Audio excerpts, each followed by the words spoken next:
I'm the chair of our Parks Forever, and we oppose Proposition 1. We'd like you to vote no. And just a little about us. We're actually a very grassroots organization, and we're all parks advocates. Most of us have spent thousands of hours volunteering in parks. Now myself, my community involvement is, I've been on the Queen Anne Community Council for 12 years, where I've also served as the chair of the Parks Committee. I've volunteered personally thousands of hours and have helped raise over $2 million to build parks, and support parks, and buy parks. I spent 7 years on the levy oversight committees, 3 years on the 2000 and 4 years on the current 2008. So I'm very familiar with parks, the park system, and also the funding of parks. We had quite a bit of presentations. I probably learned the most, of course, around 2008 when we experienced an economic collapse. And it really gave me a great appreciation for the use of levies. One thing about us is that we're very strong advocates for parks, and so we want to continue funding parks. A lot of times you'll see a no campaign is a no on taxes, right? You have a pro or a con. It's very cut and dried. We're not like that. What we believe is that the better way to provide more money to our parks is through the current system of the use of levies. And so why? Well, a Metropolitan Parks District is a state-created taxing district. This taxing district, when you vote for it, there'll only be 4 things that will be included on the ballot with it. So when you vote for a parks district, these are the only things they can say about it. 1, what's the name of the parks district? 2, who's going to be on the board? City Council has appointed themselves as being the board of directors. 3, how big is the park? Well, the park's going to be, the way it's written now, the park's going to be as big as the city of Seattle. 4, here's the good one. The tax rate. What's the tax rate? It's going to be 75 cents per $1,000. So what is that now? That's about $100 million a year. What does that mean to, what does that do to the available property tax levy? It increases it by 21%. Here's how a parks district becomes law. It's a vote of the people, and it's created by just a simple majority, 50% plus 1. That's how you get a Metropolitan Parks District. Now you might ask yourself, if we don't like it, or if it doesn't work out, how do we get rid of it? You can't. Once it's created, the citizens cannot vote it out.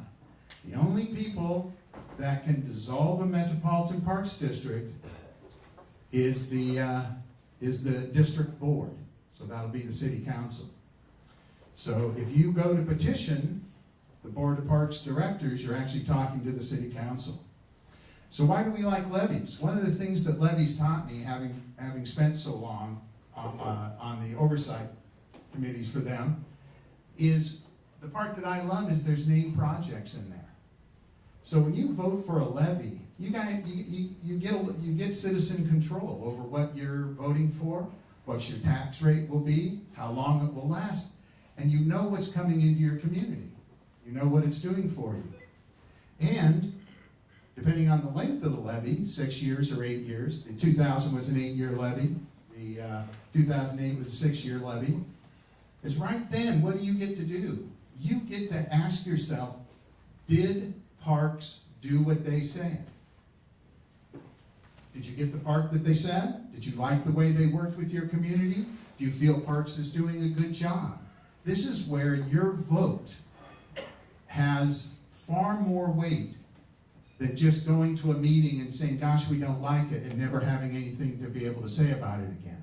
Because once a Metropolitan Parks District is created, you will now no longer have a vote in what happens in your parks.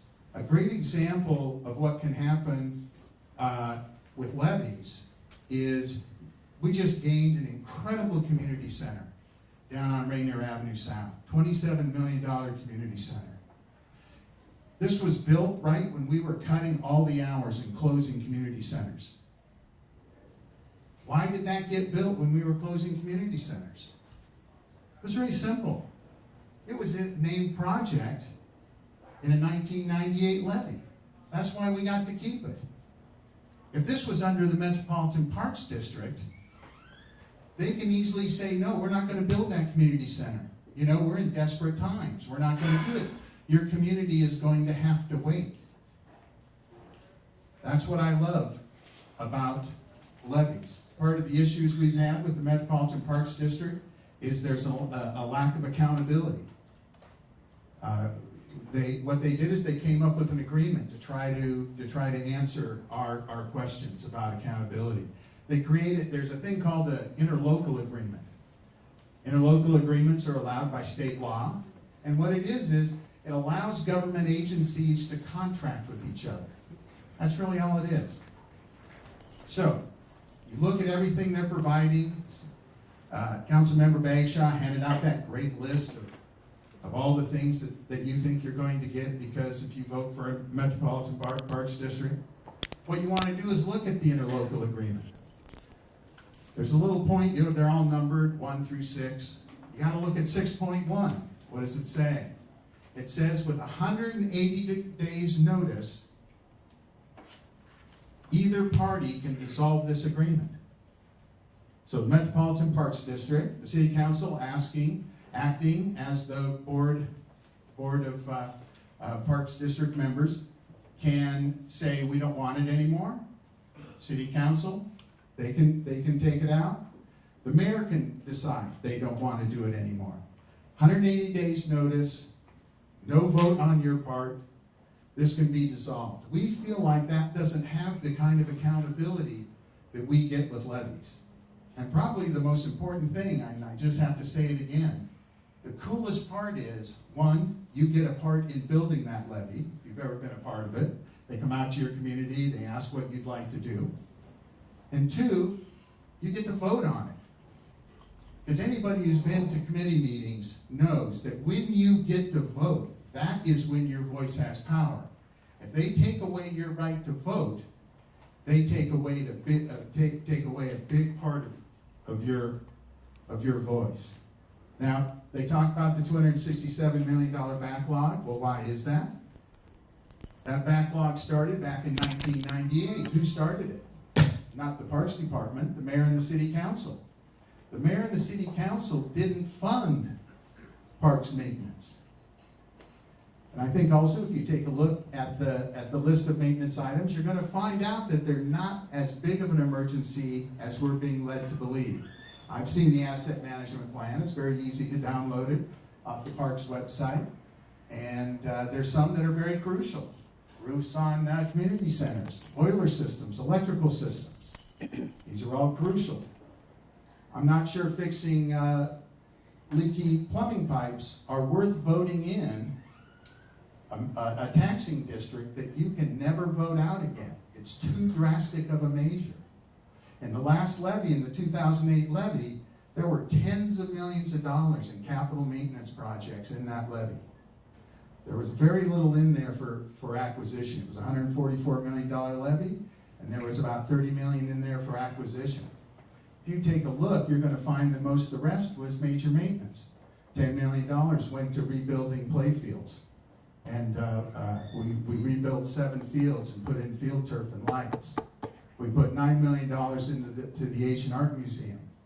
$3 million into Langston Hughes being rebuilt. I can go on like this. Victor Steinbrook Park, there was $1.9 million going there. Playgrounds all throughout the city got rebuilt.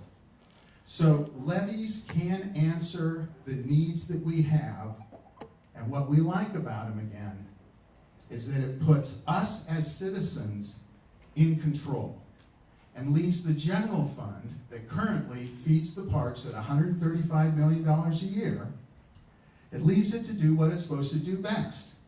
Administer the park, keep them clean, mow the lawns, fluff the field turf, fix the lights, and do what it's supposed to do. Thank you. Thank you. Thank you. Any questions? Thank you.